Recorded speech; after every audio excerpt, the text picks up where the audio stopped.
Hello adventurers, my name is Dan from Dungeons by Dan, and today I'm going to talk to you about a short side quest adventure called Mage Heist.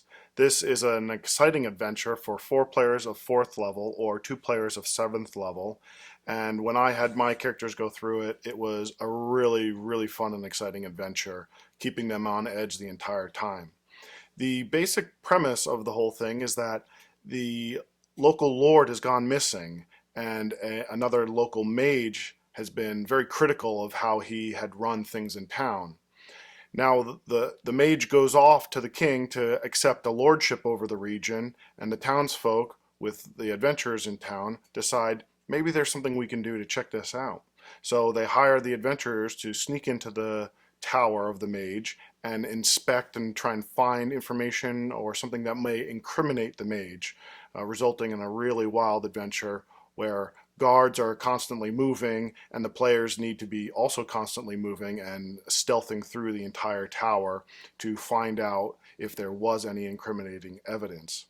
So this is a really fun adventure. It keeps everyone on edge, and some of the things that I think are fun is that this can be placed in any town, any city, anywhere that there's some questionable politics. The players could have seen Arcanay on the road as they were traveling to town, or Arcanay could have made some sort of scene in town prior to them finding out about the issues. So again, this is a really fun adventure, but let's dive into it and check it out. All right, so here we are in Roll20, and at this point I should say spoiler alert if you're going to be a player. Right now we're on the splash page. You can see that in Roll20 here I've got my the different maps. I got my NPC page. I got the Mage Manor, which is where you're going to spend the significant portion of the adventure, and then the Hamlet Center, where players can eventually speak to Arcanay and decide what they want to do with him. So let's jump over to the Mage Manor map here. The first thing you're going to see is that this is a pretty large map. Okay, players are going to start outside the map, and before players actually get into the castle here, their tower, they're going to have a choice of whether they want to go around the tower, maybe on the south side, or maybe they want to go through the front gate, which is like a wooden gate. But what you're going to have to do is you're going to have to keep a type of movement clock. So if the players decide they're going to run across the field here, maybe that takes about a round, or maybe they're going to try and steal something or take silverware off tables. Maybe that's a round or two, or maybe they're going to open a chest and that takes a round. Things like that. So you're going to loosely take stock of how long things take, and I have an idea of how long things might take. Like maybe if someone's taking a painting down, maybe it takes 5 rounds to actually get it off the wall. This is just an idea. You can kind of make it up on the spot, but just keep little tally marks, like just ticking down, and you can see right here I have kind of an example, because at the points of say 9, 18, and 27 that I have here, the soldiers are going to be moving. And each time they move, it's going to cause the players to kind of have a minor heart attack on if they're where they should be, or if should they retreat, and then it's going to cost them another few rounds, and that clock is going to keep going and going and going, and that's what's going to add a significant amount of tension to this adventure. Not only that, but there's no discussion prior about the fact that the mage has soldiers which also have dogs. So even when the players can't be seen, the dogs might be sniffing around. So that's a pretty fun change to what you would typically expect in a sneaking adventure. And so players are going to have a hard time with that, but that's going to be fun because it's going to keep them on the move the whole time. So what you're going to find in each level, there's actually quite a few things that you can find. There's either things that you can, the players that can steal, or some sort of clue that you might be able to find on each level. So even the cellar has something. So there's certain rumors that you'll be able to find in town, and if you explore the entire place, which adds to the level of difficulty, you'll be able to find different things.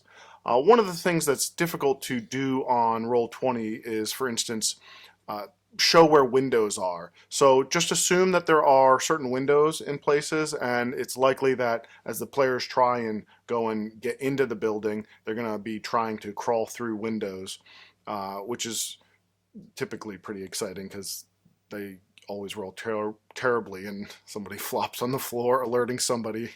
So, anyways, as you get into the first area is probably the hardest area. The players looking through windows or something should be able to see that there's actively a guard with a dog walking around.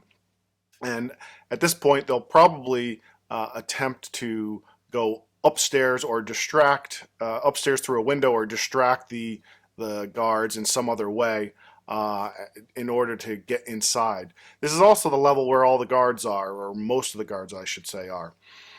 So this is a kind of a brutal place to start, but that's kind of the exciting part of if they're actually going to screw up right in the very beginning or not.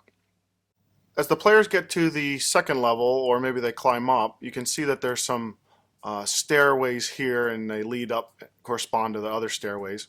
The second level is actually where some of the action starts pretty quickly.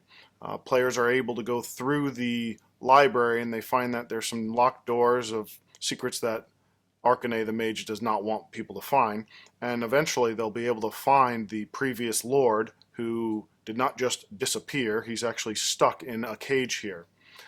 Big problem with this is there's no key, so in order to get the key they actually have to go to the third level, adding another level to this problem, and once they get there they'll be able to, there's actually some traps and some things that happen there.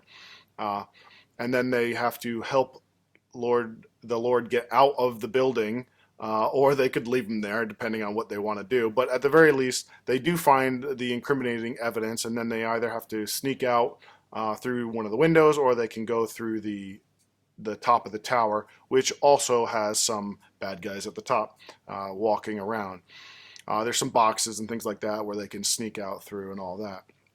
So there's lots of sneaking. There's lots of there's a couple of traps. There's lots of this definitely is useful to have a rogue in.